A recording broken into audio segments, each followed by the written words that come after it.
Welcome to the Hypervoice, episode 47. This is a show all about Pokemon's video game championship series. I am your host, Steven Morioka, and today I am joined by Alex Underhill. Heyo. And we are also joined by Aaron Zheng. Hey guys. Aaron Cybertron Zheng is here. Indeed. And today we are back with another episode of Road to Ranked. I didn't want to say it. I'm sure he hears. I'm sure he probably hears it enough, Steven. Leave him alone. Yeah, I guess you do hear it enough. Yeah, and we're going to be climbing the online VGC 19 ladder and providing live commentary as we go. Oh, no. Gotta finish it out there. You're right. You did well. I knew it, but, we just had to comment on it there. But, yeah, Road to Ranked, huge fan. Thank you. Anyway, welcome everybody to the show. We are going to be talking about, so E3 just happened, and we're going to be talking a lot about that, a lot of the Pokemon Sword and Shield news that came out of there, as well as an E3 from the past. That is actually one of the reasons we have Aaron on today. We're going to be talking about him being a part of the panel during the Pokemon Go, and this is E3 2016, the Pokemon Go developer Q&A, which featured a lot of prominent figures in Nintendo and the gaming industry, just talking about Pokemon Go when it was first, before it was even released, really. This was back when it was doing beta tests, I think. Mm-hmm. And so we're going to be talking about that. But before we get into that, the E3 news in general, and then Sword and Shield stuff there, I just want to do a little bit of housekeeping in the beginning. Last episode, we managed to, kind of split up our sections and how we covered Sword and Shield spoilers. But I don't know if that's going to necessarily happen every time, every episode, just for everyone out there to be aware that these spoilers are probably going to be intermittent between a lot of points in the episode. So it's just something that's inevitable with the type of show we're running, right? We're all competitive players. We need to stay updated with what's happening in the game and what's going to be coming for the future. So there are a lot of very important talking points that we're going to be covering today, as well as moving forward. So these Sword and Shield spoilers are just going to be happening, and we'll give you warnings when that kind of stuff, when more bigger stuff happens, or we get full directs or something like that. But one thing I do want to point out is just a little bit of feedback we've been getting. So one is this is from Twitter. This is from Kendall, who is at Northwest Kenny, who mentions, you guys mentioned how you think Z-moves are going to go next gen due to not being tied to any forms like Megas, but you're forgetting about Ultra Necrozma. And, we'll get to talk about this later on, but this, we did forget about that last time, but we may not even have to worry about that at all. That's a fair point. Whether Megas and Z-moves are coming back. And then just some other feedback I'd like to read here is that, Ryusei88, and this is, from YouTube, says, thank you guys for coming back. I look forward to listening to you guys more, and I really appreciate the work you guys do. Thank you. And Alex Piney says, loved the video. Just read that they announced at E3 that Pokemon Home will only transfer Pokemon to Sword and Shield if they appear in the Galar Pokedex, so it'll be interesting to see how that affects team building straight away. So, everyone, thank you so much for the feedback, and we're going to be talking about a good deal of these things. We really appreciate the feedback on the show, but let's, finally get started on talking about E3 2016. And, Aaron Zheng, you were a part of that developer Q&A, that press conference. That was just something major. That was big. Just tell us a little bit about that experience. Yeah, it was crazy. I mean, it was pretty last second. They asked me, I think, maybe, only 3 weeks before it happened. And, wow, I was completely taken aback by it. Yeah, I just was not expecting that in the slightest. But it was, obviously I accepted, and so I got to beta test the game, and they wanted me and Jay Witz, who I was on the panel with, to basically come up with some questions to ask all the people that we were on that panel with. So that was exciting, because that was my first time going to E3. It was funny because I was in school in California at the time, and I'd flown back to New York for 2 weeks and then went back to California for a week to do that whole event. But it was really cool. So I was playing Pokemon Go before everyone else had access to it, and I was like, wow, this is kind of neat. They did improve a lot of things in between the beta version that we tested and the ultimate game that did come out. But yeah, it was cool getting a chance to try out the game. Obviously, it was like such an honor to be on that panel with all those incredible people from Nintendo and from Pokemon. And overall, yeah, I still look very fondly back at that, especially because E3 back then was still like a restricted event, so it was kind of cool being like an insider from the industry, whereas they opened it up more recently to the general public. Yeah, and really quickly here, just so we're all familiar with who was on that panel. We had Bill Trinan there, who was really operating as the moderator, and he was on the panel as well. But Bill Trinan, Tsunekazu Ishihara, Junichi Masuda, Tatsuo Nomura from Niantic, Shigeru Miyamoto was there as well, and then you had 2 translators in David Numridge and Raymond. I don't know the last name because they didn't mention it in the video. You mentioned Jay Witz, Joshua Wittenkiller, and yourself. Yeah, definitely a very established group of people. I felt like I definitely should not have been there, but it was awesome. Honestly, it was such an honor to been invited to that. Now, on a side note, was this the year that Aaron Weatherman Zheng was debuted? It was, yeah. That was that was like a month later, right? Yep. So that was when I was kind of like shifting away from playing and doing some other stuff. Because go ahead, Alex. I was just thinking like I was gonna make a comment that like Aaron, you're there on the big screen, but I was thinking, was this before or after that you were commentating that and delivering us the metagame news at that Nationals? I don't know. Somehow like that just popped into my brain and I remembered that. So that was actually just like a month or so later. Yeah. Yep. Exactly it. Yeah. I think this was all within that within 1 year, 2 months or 3 months, really. It was. Yeah. It was super crazy.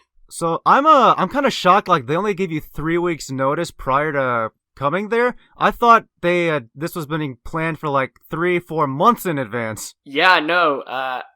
They reached out to me. I went to Seattle Regionals after school ended, so that must have been right around May. And that's when they contacted me. Like, so, yeah, it really came out of the blue. But when they asked, I obviously was like, yeah, of course, I'll accept it. But yeah, it was a very, very fast turnaround time. How did they contact you, if you don't mind me asking? Because I just imagine getting that like message or whatever was probably just like really crazy, like heart pumping. Like, what is this? What is this about?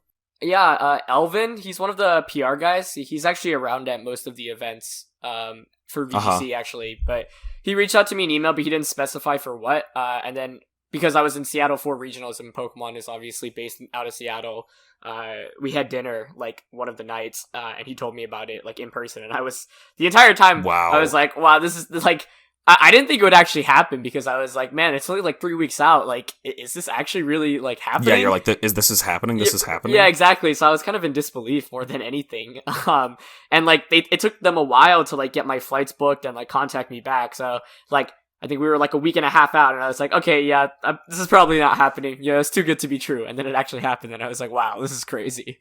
Now, what was E3 like aside from the Pokemon Go panel that you were on? What was it like just being there? Did you get to do anything else fun?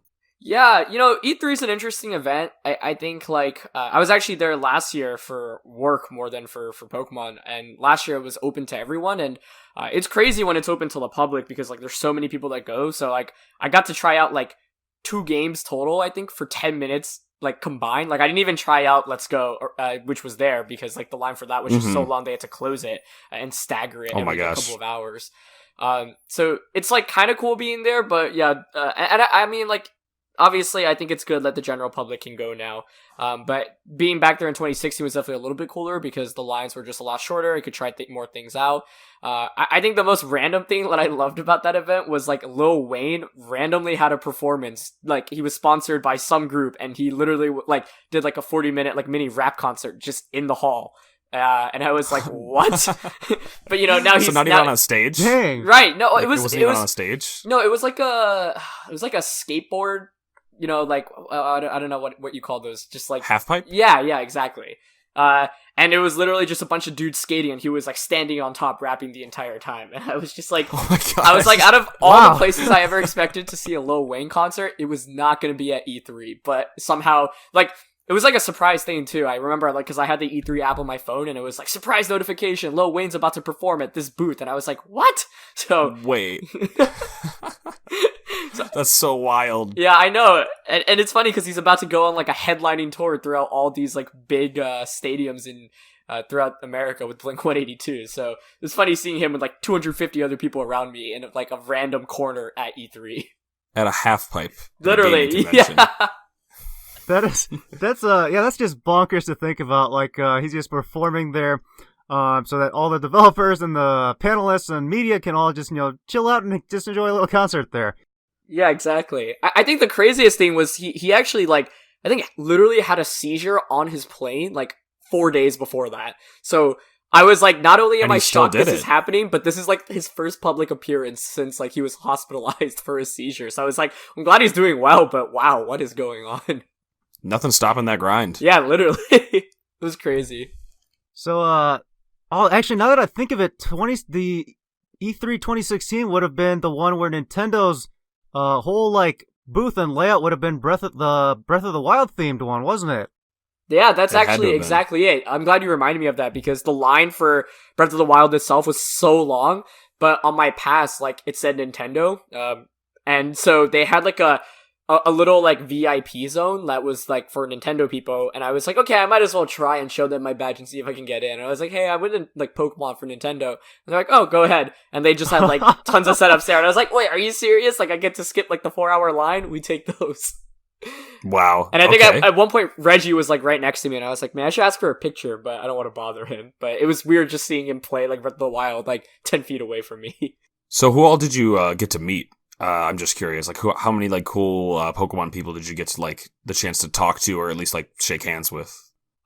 Pretty much all of them, because we ran through like the questions we were gonna ask and everything beforehand. So okay.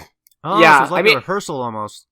Yeah, we were there a couple of days earlier. We were just running over the questions we wanted to ask and like who was going to speak at what point, kind of. Like it was, everything was rehearsed to a fair degree. So I got to meet and talk to all of them. I mean, like, Masuda and Ishihara I had seen obviously at Worlds before. But yeah, it's funny. I think like now every time I see Masuda at Worlds, he always like gives me a small smile and a nod, and I'm like, oh hey. And yeah, obviously like Miyamoto, like that was super cool. But yeah, I met everyone beforehand, and we were just going over like what we were gonna do. Yeah, it's kind of crazy that you're just on a friend level with Masuda now. It's just like, yeah, you do commentary for VGC for Pokemon. Like, I know who you are. It's cool. Hi, what's up? Well, Aaron's he's like the face of Pokemon. Like I always like, or at least I used to, especially when Aaron was a bit more active.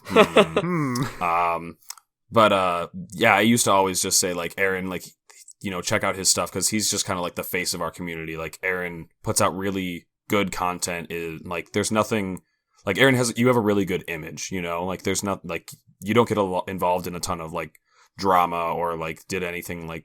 I don't know, you mostly strayed away from like clickbait and stuff like that, and I don't know, I always was like, yeah, he's like the poster child of VGC, and so that's I think maybe part of the reason that he like also recognizes you, not just because you've met before, but because like for a lot of people, Aaron, you are VGC, you're the face of it. Thank you, I appreciate that. Not so much in the more recent years, but hopefully more so in 2020. But those or are maybe your brother. Yeah. It's actually really funny. I have a funny story about Masuda from Worlds in Anaheim in 2017. So Brendan got like one of those wristbands to like get something signed, and like yes. We've actually never gotten anything signed before, so we're like, oh wait, this is pretty cool. So I just went with him. And yeah, it was both Masuda and Ishihara doing it, and we walked in, and like Masuda like saw us, and he like started laughing, and I was like, why is he laughing? And then the translator, who I think was actually David, he translates everything. He was on the E3 panel as well. He was like, yeah, he was laughing because he was like, why are you guys waiting in line to do this? Like, you could just ask me elsewhere. And I was laughing That's so hard awesome. at that. It's really That's cool. So awesome. He's so nice. I mean, like, I'm not sure Ishihara even really remembers us, but Masuda definitely does. So very much appreciated. But he's just a really great guy. So I don't know. It's cool kind of always seeing those guys around at Worlds. And yeah, that's that VIP status kicking in. That's a really fun story. It's cool to be on that level. It was super. I was just entertained by all of it. I was like, oh man, like the fact he even remembers me and Brendan is like very, very humbling in itself. So I have a really quick, I guess, derailing here, that I kind of want to go back to just talking about you as a prominent figure for Pokemon here, as in VGC especially as well. So, your whole YouTube channel and series is big among our community here. Now, as one of the prominent figures here, when did it click for you that you were going to be a role model for all of us, for all the players out there? I don't think I ever set out to be a role model or to get popular or anything. I just posted videos because I was like, I have some spare time. I don't think there's really any content online right now, and I might as well just go for it. So I was just very fortunate to have done it in a good time, because 2014 was obviously a brand new game with X and Y. A lot of other Pokemon YouTubers were interested in VGC back then, so I was fortunate enough to collaborate with a ton of different people back then. You were already qualified for Worlds, right? Yeah, which was part of the reason that was also why... a defining reason, right? Yeah, exactly. Because Aaron was qualified from the previous year. Yeah, so it made my life a lot easier, and I was, I got to work with Justin Flynn, Shady Penguin, PokeAim. Shofu used one of my videos because he actually tried out to be a commentator way back then. So there was just a lot of natural traffic coming my way, which was very fortunate. So it gave me a big boost right from the start.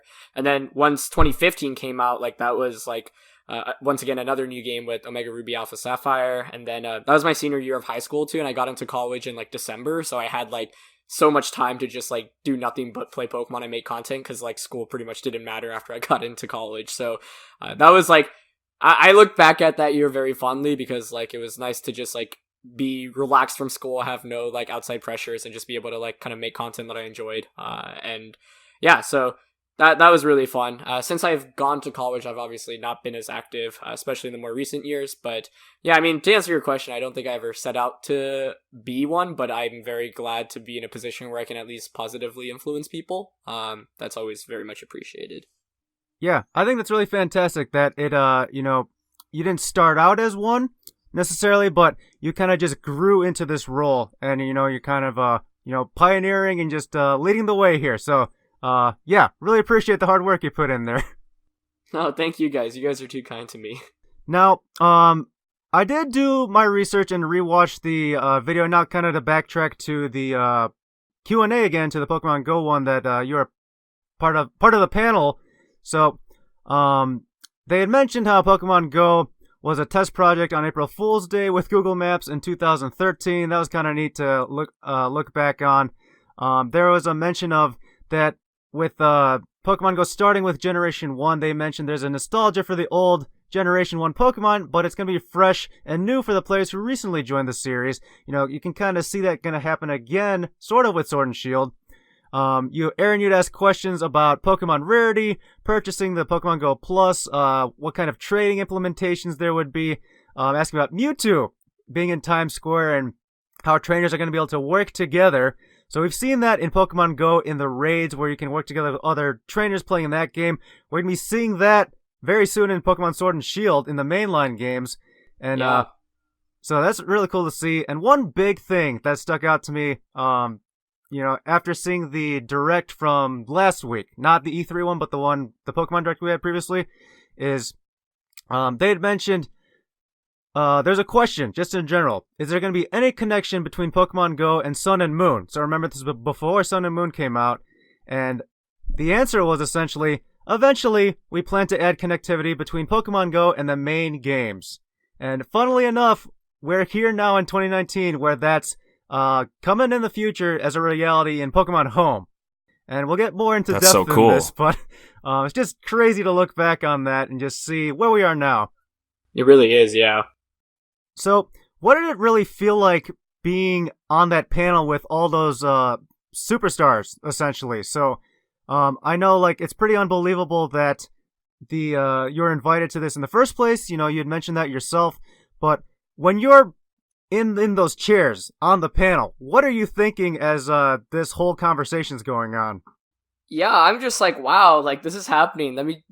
Let's not mess up the few couple of lines that I do have and not embarrass myself while everyone's watching. That was pretty much it.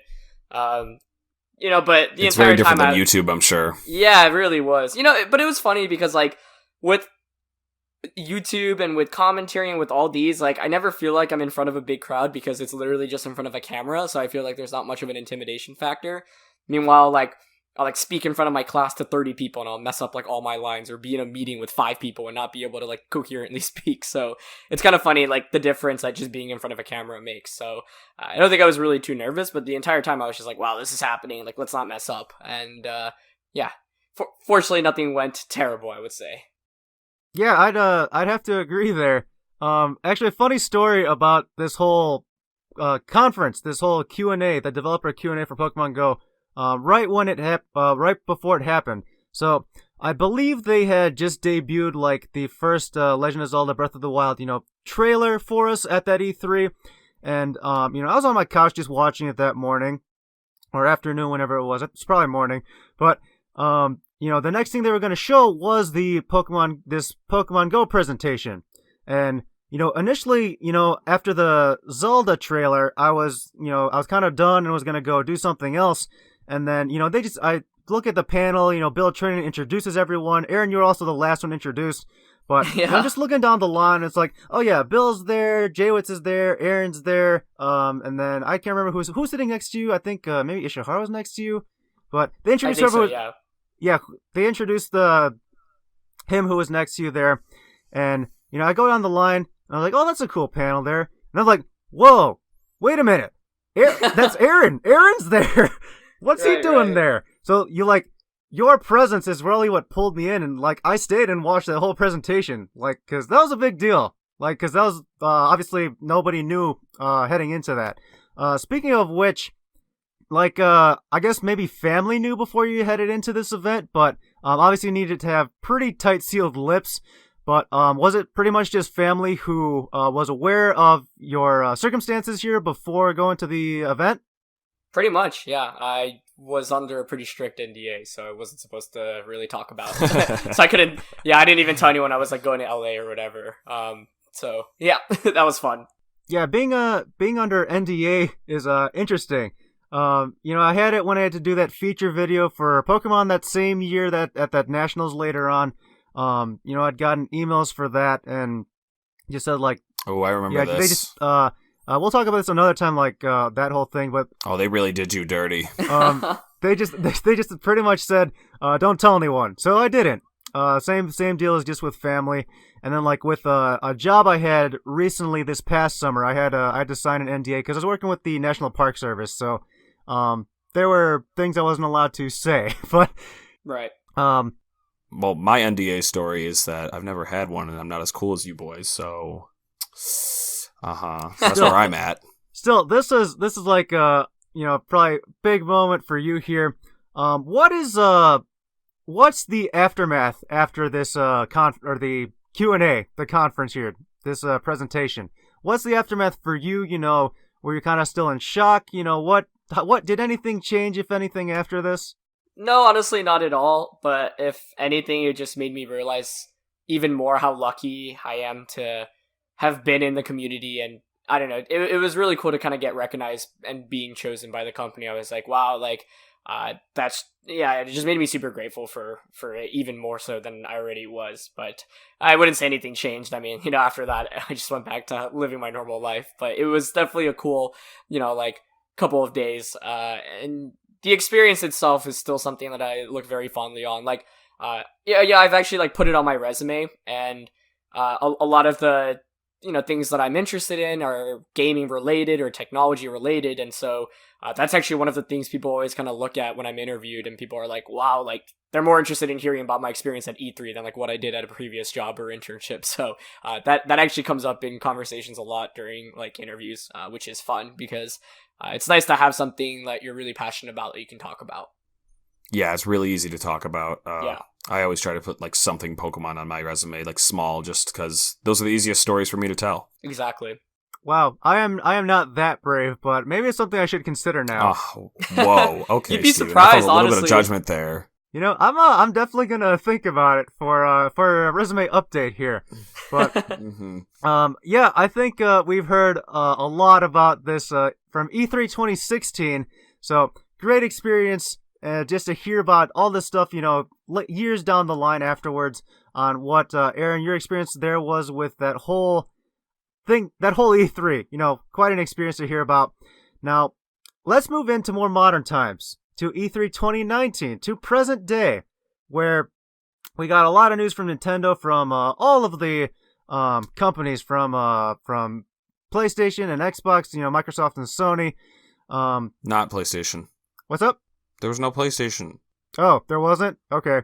I know it doesn't matter for our Pokemon listeners, but yeah, I was a little bummed. Yeah, but Alex, I'm gonna have you take the lead here. Oh no. No, you don't want the lead here? What? No, I want it.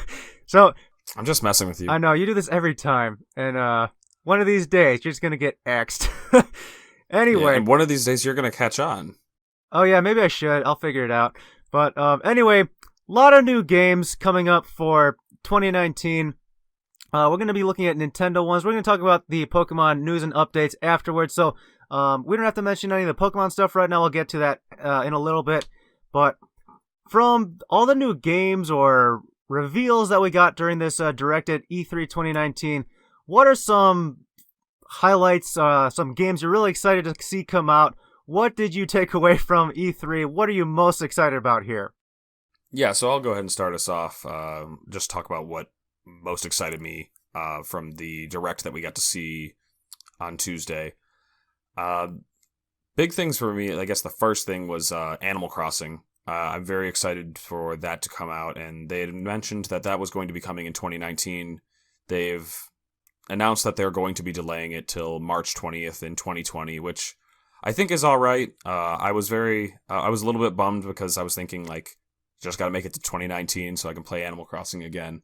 But then they pushed it. But, I mean, it's going to be a good game. I'm still looking very much forward to it. We've got a lot of other good games coming this year. There's just so many games to play.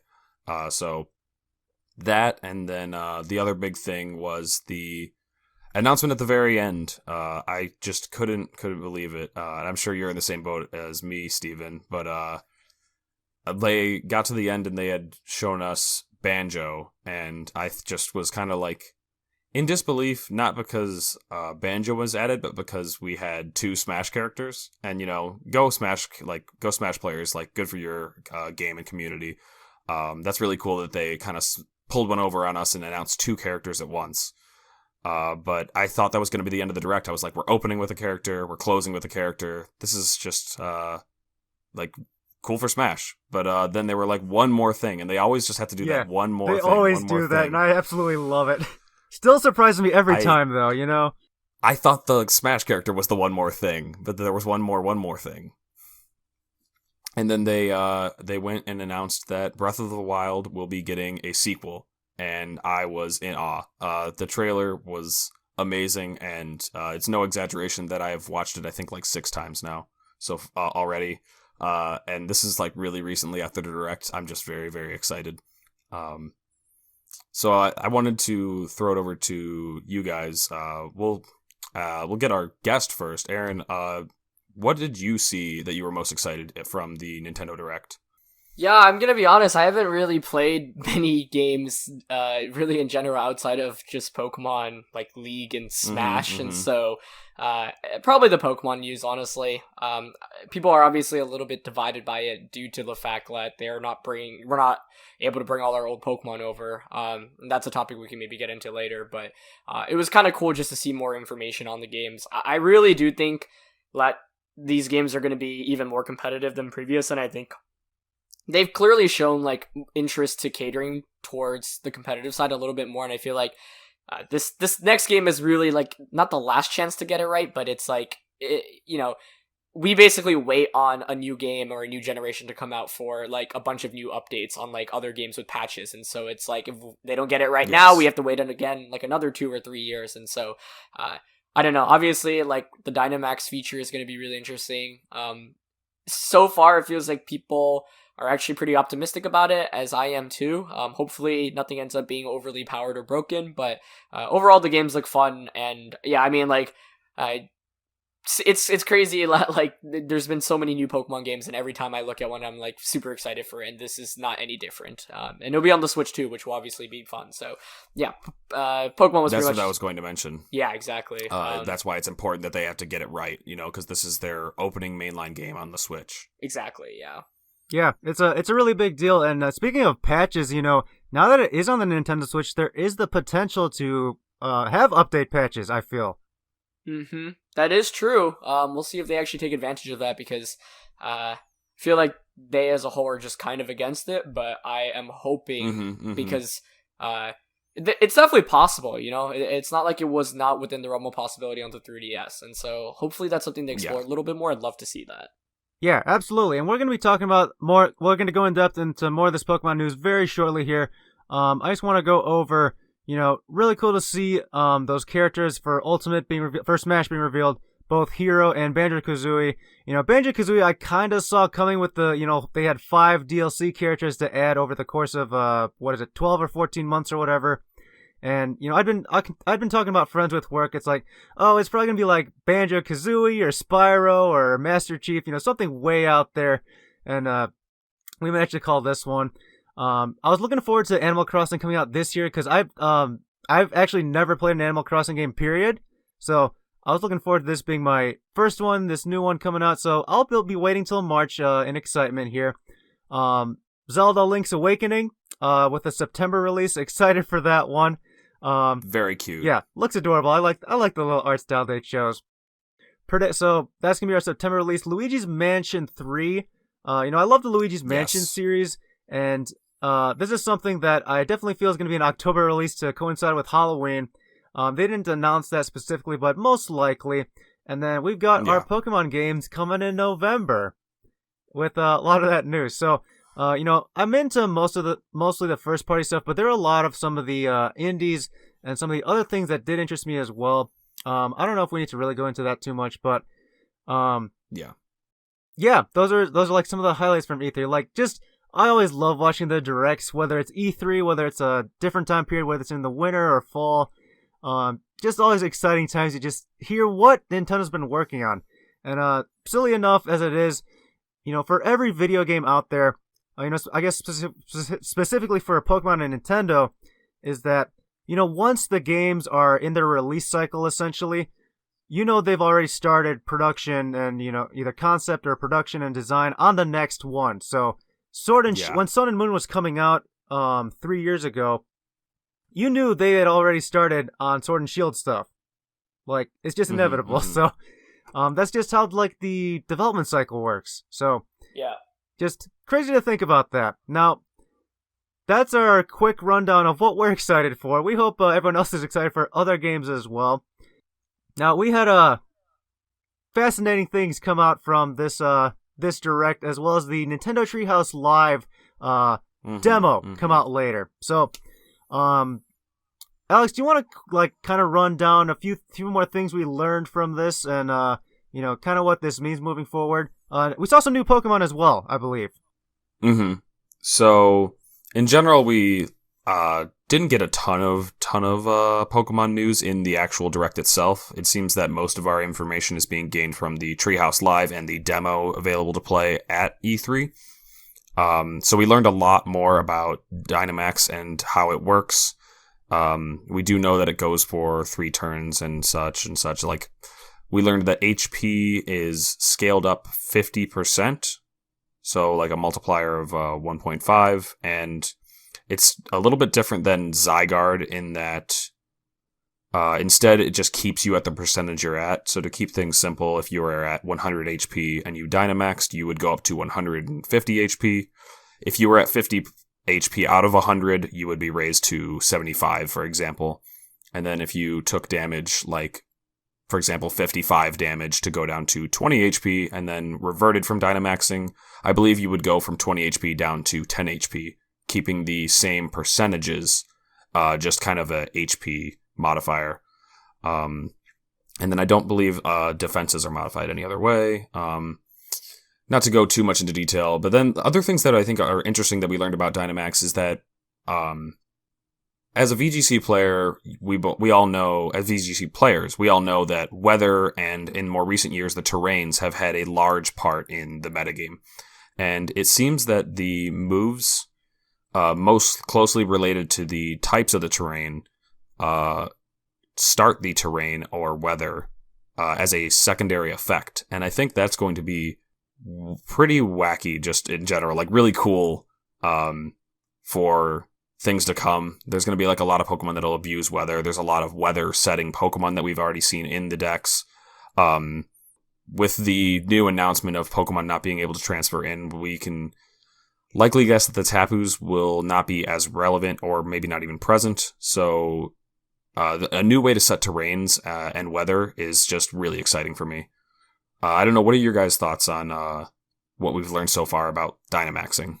Yeah, I can't say, I don't know, I feel like I don't have a strong enough grasp on it, to really be able to give, like, great opinions on it, but, like you said, I think, like, it's cool that there are these new moves that kind of take mechanics that we've had previously that are competitive and give them, like, a twist, like, you know, like, being able, because, like, with weather and terrains, you know, like, terrain's pretty much the only ways we've really been able to set them up, because no one really uses manual terrain, is through the Tapus. And weather, it's like very rarely you'll maybe have a manual weather setter, but it's kind of cool to introduce these new things, like, and kind of brings like those mechanics onto the table, and basically they're obviously already super viable, but throwing another way to set them up, I think, is really going to be cool for the game. I don't think it makes things like because those mechanics themselves aren't outwardly broken, so it's kind of cool to see them doing more with that. So some of those, like, these new hybrids are being introduced as new moves. Now, do you think some Pokemon might get these added as their own inducing, like, activating abilities? Wait, what, Steven, you're gonna have to try that again in English. Sorry. What? So some of these new moves you were saying, that can activate these the hybrid weathers and terrains. Oh, I don't know if that's the hybrid. Okay, yes. I don't think that was confirmed for, like, PvP or anything. I think that was actually just like in the wild kind of interactions. Okay, gotcha. So yeah. What Steven's referring to is they revealed that in the game, if the weather is a thunderstorm, you will start the battle with both rain and electric terrain.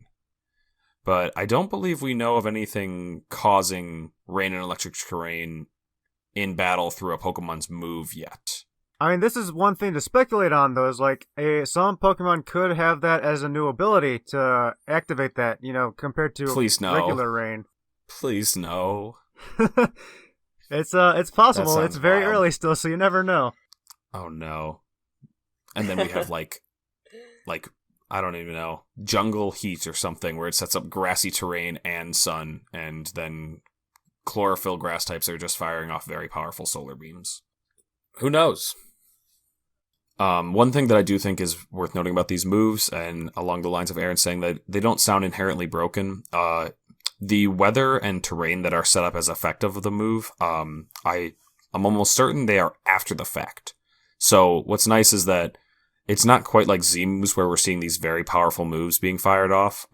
Instead, it's like you hit them with a strong fire attack, and the after effect is the sun is set. So instead, the sun is not boosting this move, making it much stronger, making it a more offensive game. Instead, it's going to be much more easy to deal with.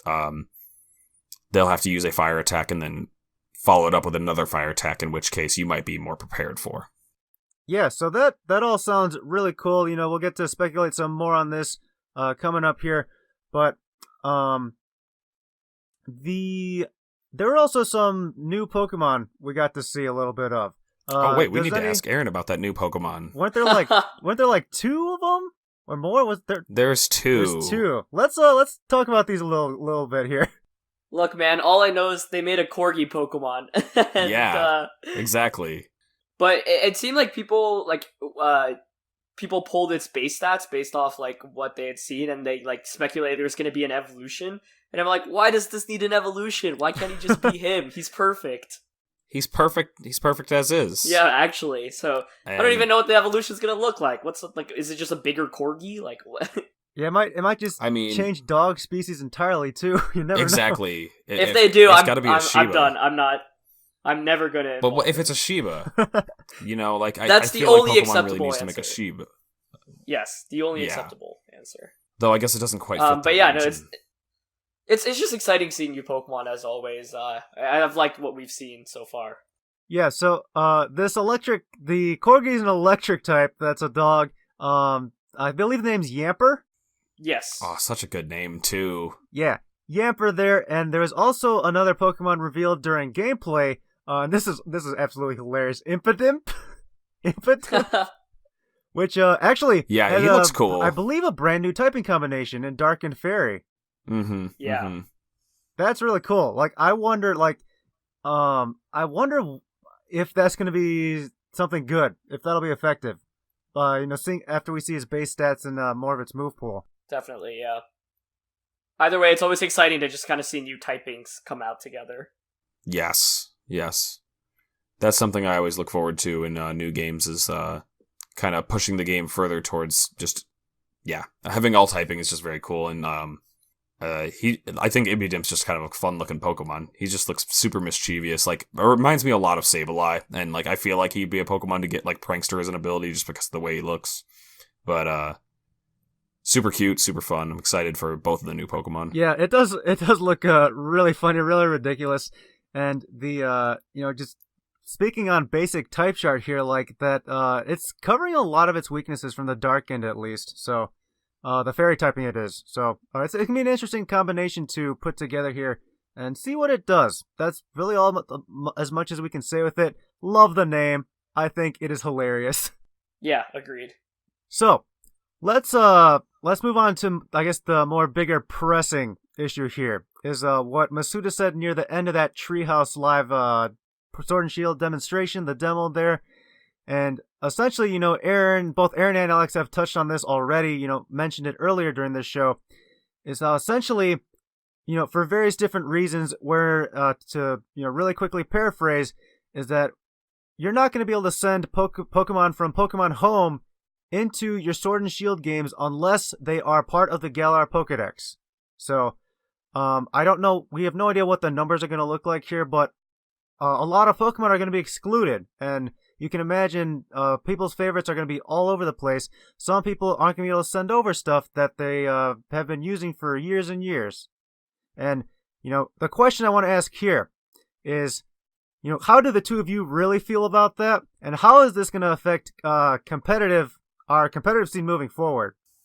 I guess I can go first. I get the outrage over it. Like, I personally don't care very much about it, but I like seeing. I'm not a big fan of people on Twitter who like discount, the people who are upset. Like, of course they have a right to be upset, and as competitive battlers, like, we play the game for very different reasons than like the majority of the Pokemon fan base plays it for. And for a lot of people, it is very much about being able to breed and trade and carry, bring your Pokemon over from previous games. So I get the why people are upset, but the games haven't even come out yet. There's still so many opportunities for them to like make additions or have ways for us to eventually transfer them over. So I mean, it's going to be a setback for a game, but I'm sure as we move on into the future, there will be ways to bring things over. So, in terms of implications for competitive, I mean, like, it'll be interesting for VGC, like we could always just have a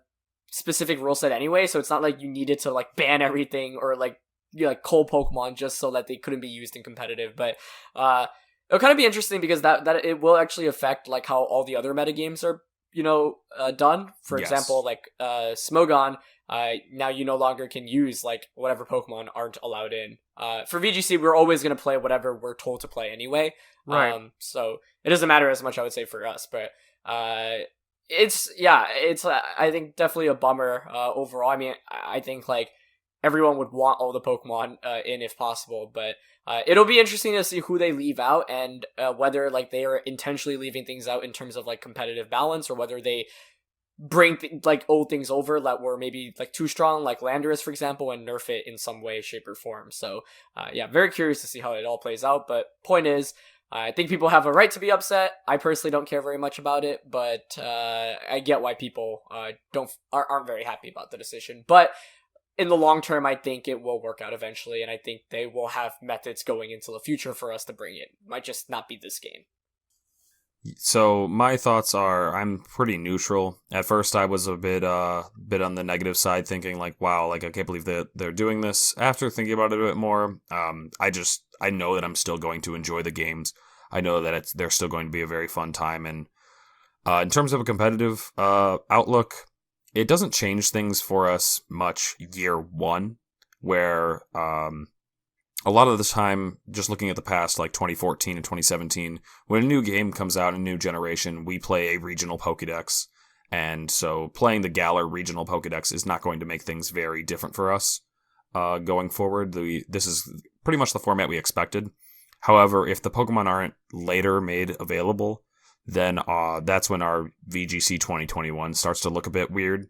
So further down the line is when we start worrying.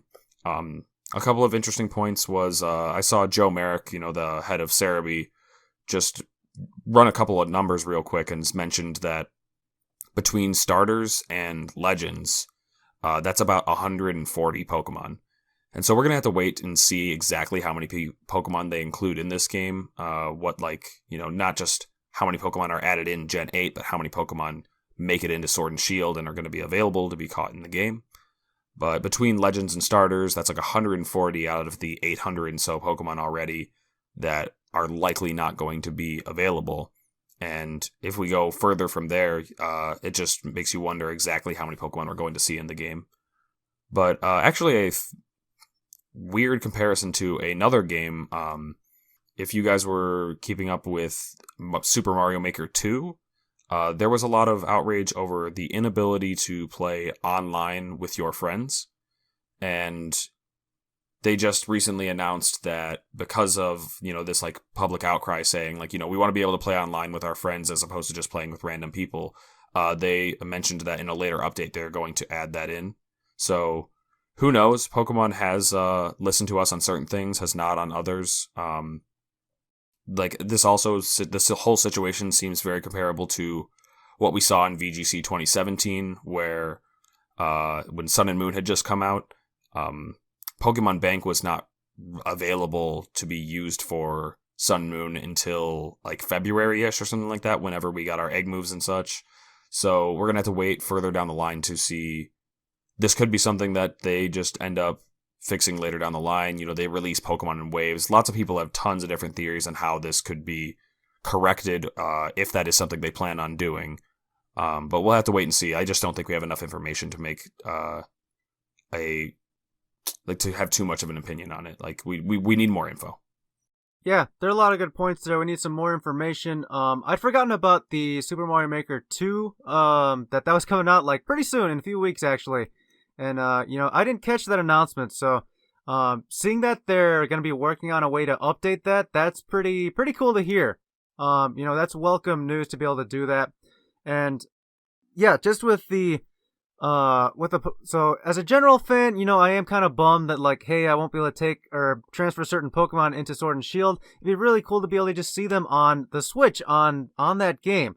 So that's an unfortunate side effect there.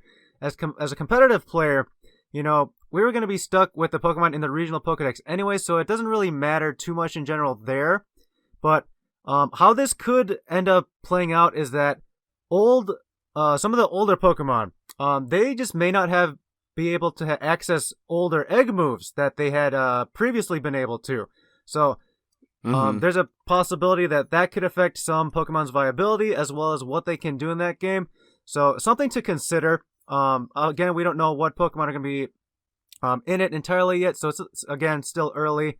And one of the other things is that I kind of want us to all think about is that, so this is a pretty big system change here. We're moving from the 3DS to the Nintendo Switch, right?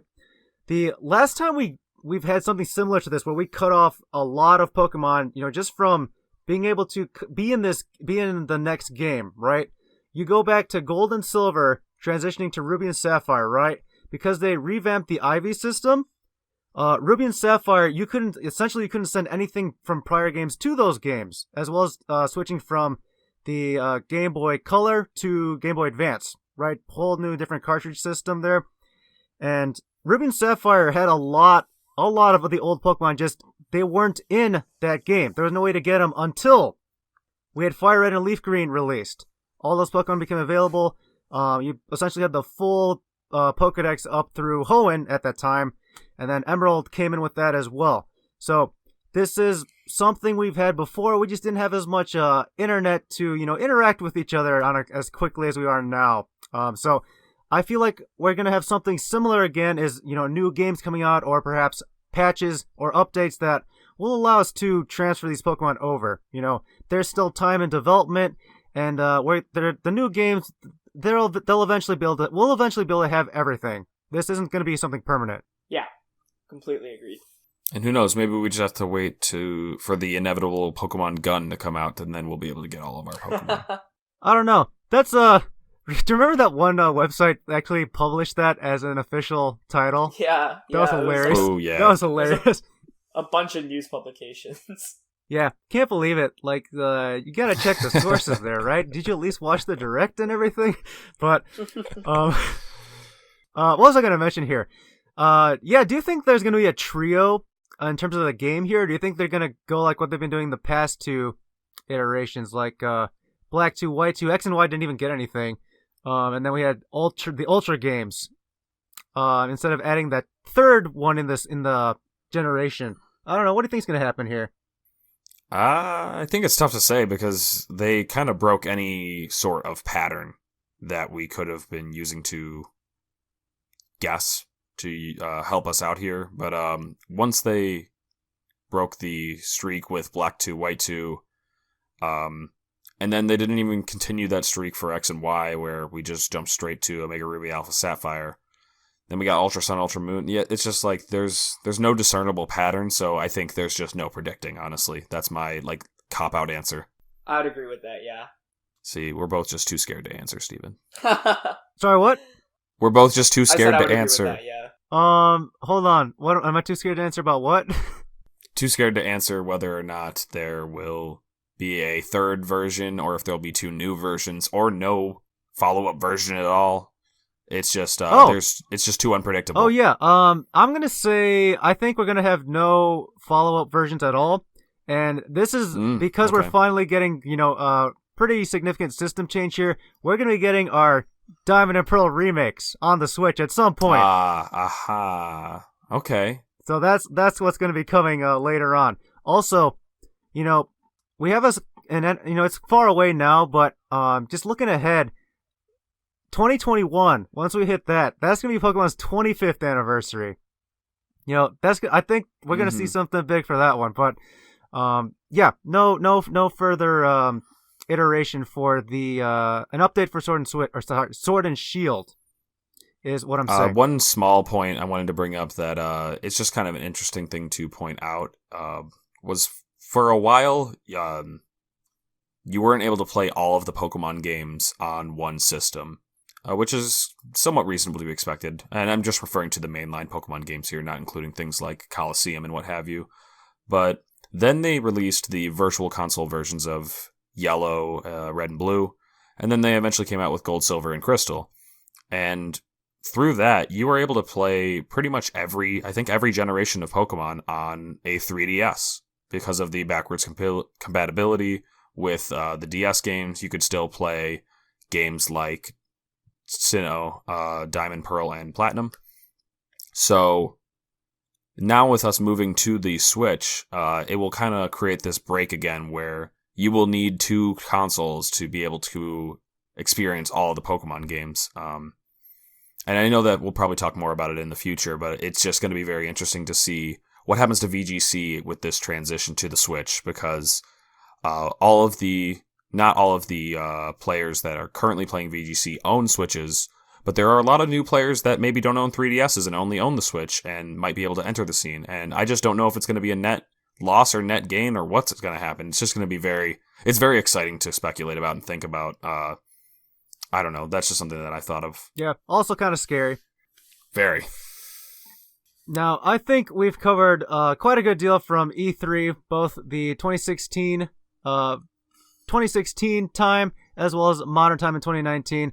Now, we're going to move into more metagame talk and stuff that's happened recently, stuff that's coming up as well. So, we got our North American International Championship stream team announced for the VGC side of things. And Aaron Zheng, you are among the cast there. Do you want to go ahead and just go over the rest of your cohorts, the rest of your cast you're going to be working with? Yeah. Congrats on making the cut. Thank you. Excited to be commentating another big event, but yeah, we've got Scott Glazo who's coming back. We've got Gabby, we've got Adam, we've got Dewey, and we have a new addition to the team, which is really exciting. We have Rosemary, who is joining us after casting a couple of grassroots events. So congratulations to her for making it to the team. So yeah, Evan couldn't make it to this tournament, unfortunately. So yeah, we had to get someone new, but she is definitely qualified, and she did a great job in the regionals that I did watch her at. So she's gonna make a great addition to the team. Yeah, looking forward to watching all these pair-ups and just seeing the matches again with this casting crew. You know, it's always nice to see more people being added to the official teams here, because, you know, I think it's really good to be adding more talent to the pools to be able to draw from whoever, you know, because not everyone's going to be available every tournament. So it's good to see a lot of variety here as well. So looking forward to all of that. Now, the NIIC is, wow, it's really only a week away at this point, essentially. Yep. So, a lot of stuff coming out. We're gonna see a lot of things happening there and changing there.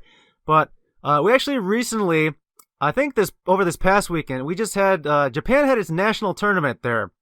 So, we did get to see. There was a stream for it. You can find those links as well. There's a team list, but do you two want to go over or we can all go over here really quickly, just like who won, what kind of team it was, and I guess what sort of impact you think it might have for our international coming up? Yeah, so the player that won actually is the same guy that won last year, so back-to-back Japanese national championships, which is really, really impressive in itself. He had a really cool team as well. He had Sogaleo and Gastrodon. Those were two of the more unique members of the team, so I think, if anything, it'll make people look at Sogaleo a little bit more. It's also proven how good Rick Quaza is in this format. Specifically like Assault Vest, you know, which wasn't as common in 2016, but that has done really tremendously throughout this format. So, yeah, cool to see two new Pokemon in Sogaleo and Gastrodon pop up. I'm sure people will consider that more for their teams now, whether it's using it or countering it. Most of the other teams in the top 8 weren't like anything too crazy, but we did see a lot of neat stuff. It's always fun to follow the results of Japanese Nats. And one thing, or I guess two things that are worth noting just pointing out about the tournament in general was, one, they ran, I believe, best of one Swiss for the beginning of the tournament, and then had a top 32 cut, I believe.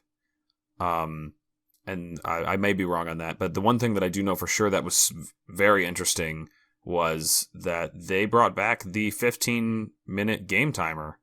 Yeah. Yeah, I did see that.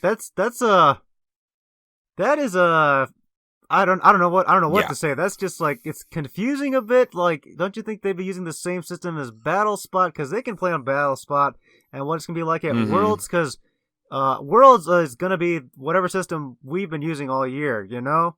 So, it's a very puzzling decision they made there. Well, the Japan circuit is always just like a little bit different, you know? And another thing worth mentioning is the last time that we saw this 15-minute timer was back in 2016, the last restricted format that we had. And we saw a lot of games on stream and 4, 3, or what have you, just very, like, unfinished games because of the nature of this format, where you have a Z move, a Mega, you have long animations like the Primals and Geomancy, and so many long animations where... not to mention, I think one of the largest aspects in this round timer debacle was Incineroar being as common as it is, U-turn granting you another 45 seconds to either think about your next move or run the clock down was very interesting, because they somehow found a way to make Incineroar even stronger in a format where Incineroar is as strong as it is. Yeah, like one of the original reasons we switched to the chess clock timer in 2017 was to remove some of these issues, being able to timer stall, which wasn't the worst thing, but it just, want to keep the pace of the game going, and you can really abuse it here, especially with like everything you just mentioned, and especially with Incineroar having U-turn, other Pokemon utilizing Volt Switch and U-turn as well. So interesting to see this at this tournament. Now, I just wonder if this will. I think they'll be fine coming into Worlds, because they can practice within their games and on Battle Spot using the regular time system using the chess clock time system that we're going to be using at Worlds.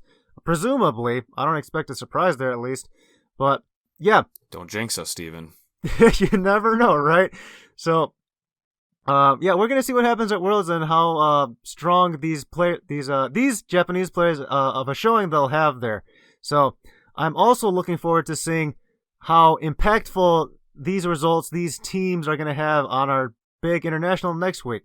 Don't know how much will translate over, if people are just gonna stick with what they've been using so far over the past few weeks, but we're gonna see. Don't know really which way it's gonna trend here. Yeah, for sure. And then last thing here is Aaron, I kind of just want to get your opinion on just this entire season being able to run the Sun, Moon, and Ultra series. What did you think of the ability to have 3 mini formats all within this 1 year?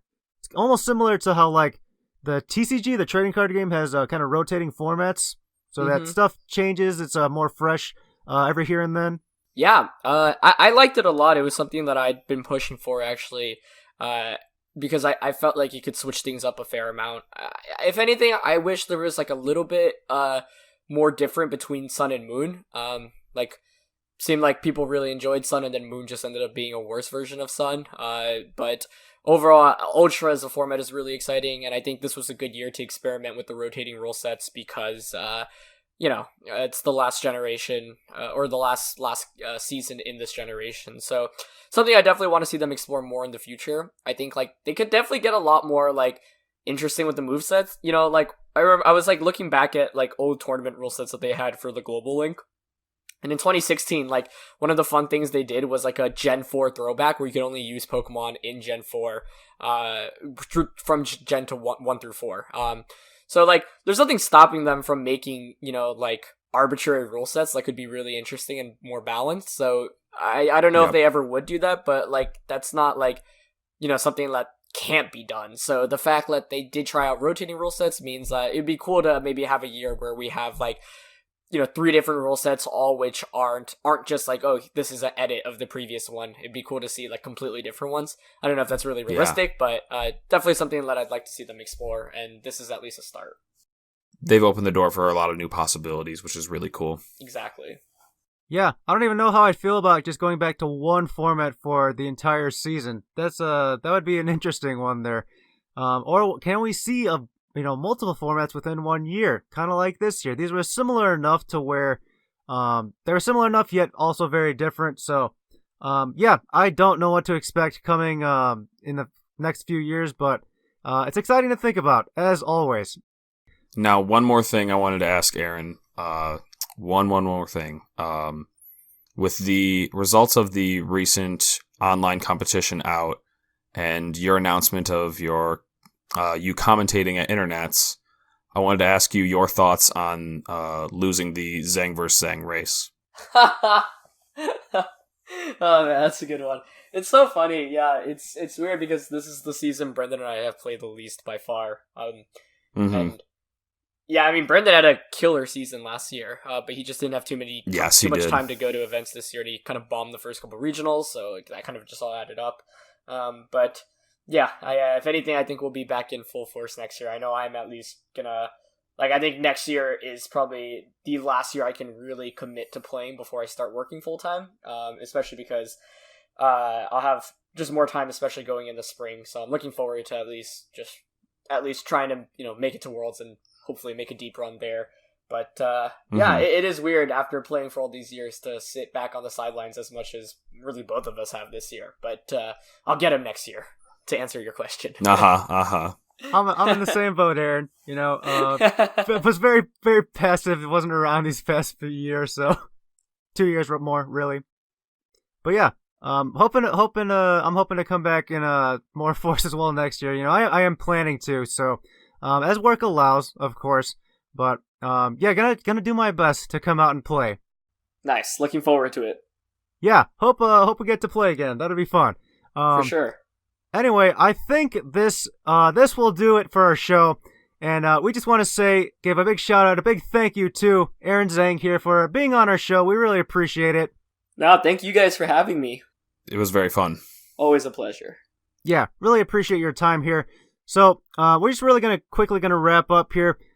Everyone, you remember to please, you can email us your feedback or questions to vgchypervoice@gmail.com. We really appreciate the feedback, whatever everyone's been sending, whether it's been constructive or just telling us you like the show. It really means a lot. And you can also find our show on YouTube, on Podbean, on iTunes. You can subscribe to all those places. Remember, you can leave us a review on iTunes to help with visibility of the show, help others discover it. And if you have any friends who you think might like something like this, all about VGC, the official competitive scene here, let them know as well. And oh yeah, we're also on Google Play. That's a new thing, but I'll remember to keep that within the run here. Yeah, you can also find our show on Google Play. You can join our Facebook group and follow us on Twitter @TheHyperVoice. So, thanks, everybody. Thank you to the listener for listening to our show here. And we're going to wrap up here. You can also find us on Twitter. You can follow me @SuperMorioka. And Alex, where can we follow you? You can find me @LexiconVGC. And Aaron, where can we follow you? You can find me @CybertronVGC. Okay, everybody. Thank you once again. We hope you've enjoyed the show. We hope we had a lot of fun. I know we did. And stay tuned for more of the Hyper Voice. Alola.